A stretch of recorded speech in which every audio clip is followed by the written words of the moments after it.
eyes when you are ready and enjoy the visual experience on the senses.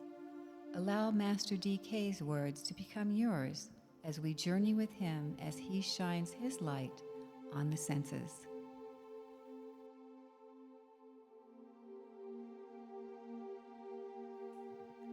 The five senses and the self. What are the senses? How many are there? And what is their connection with the indwelling man, the thinker?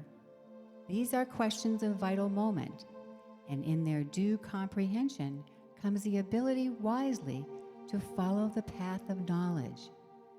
The senses might be defined as those organs whereby man becomes aware of his surroundings.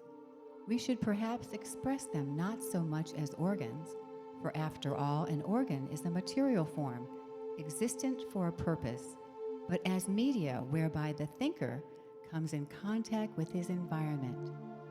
They are the means whereby he makes investigation on the plane of the gross physical. For instance, the means whereby he buys his experience, whereby he discovers that which he requires to know, whereby he becomes aware, and whereby he expands his consciousness. We are here dealing with the five senses as used by the human being. The senses in man are his individual asset and demonstrate as the separate realization of self-consciousness, as the ability to assert that individualization, as a valuable means to self-conscious evolution, as a source of knowledge, as the transmuting faculty toward the close of life in the three worlds. As we know, the senses are five in number, and in order of development are as follows: hearing, touch, sight, taste, and smell. In time and in the three worlds, each sense on each plane is employed to convey to the thinker some aspect of the not-self, and by the aid of mind, the thinker can then adjust his relationship thereto. Hearing gives him an idea of relative direction and enables a man to fix his place in the scheme and to locate himself. Touch gives him an idea of relative quantity and enables him to fix his relative value as regards other bodies extraneous to himself. Sight gives him an idea of proportion and enables him to adjust his movements to the movements of others. Taste gives him an idea of value and enables him to fix upon that which to him appears best. Smell gives him an idea of innate quality and enables him to find that which appeals to him as of the same quality or essence as himself.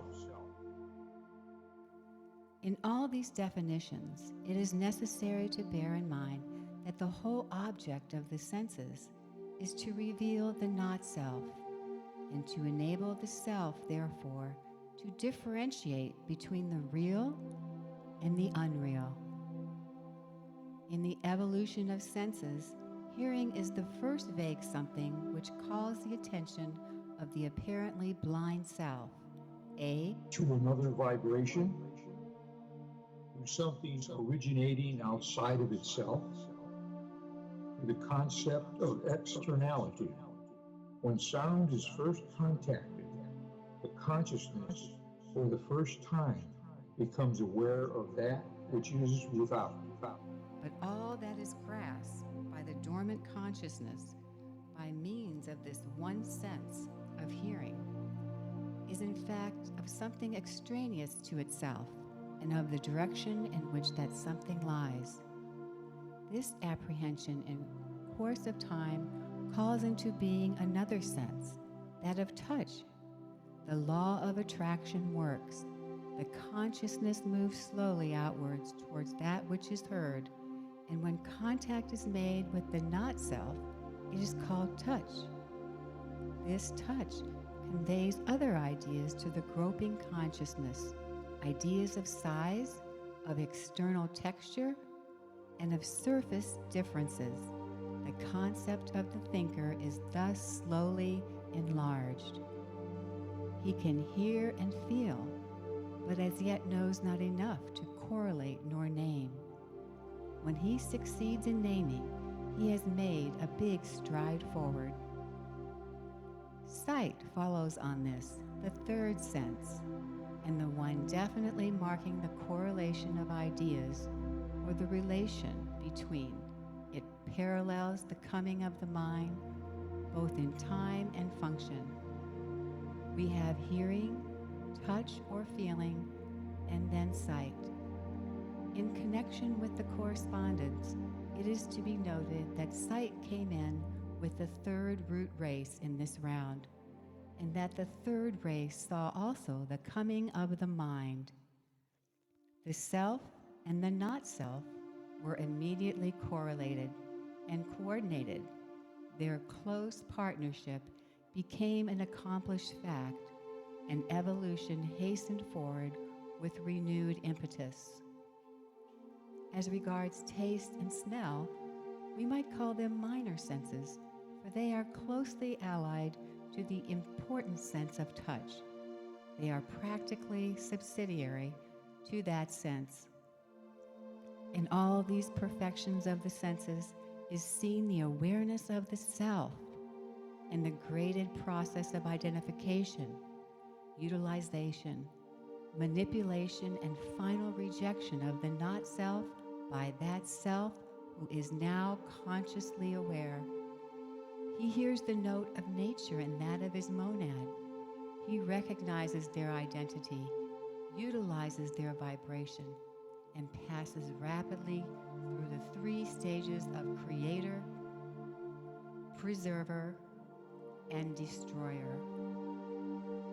The whole object of the senses is to reveal the not self and to enable the self, therefore, to differentiate between the real and the unreal.